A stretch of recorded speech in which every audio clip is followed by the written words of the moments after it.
اگه یه روز ببینم کسی براش میمیره، حسودی رو میاره، دلم آتیش میگیره.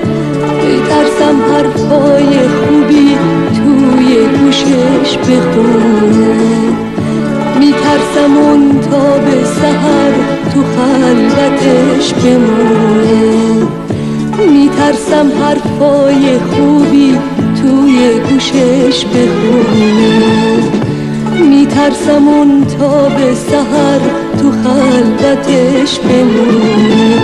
وای دارم آتیش میگیرم دیگه از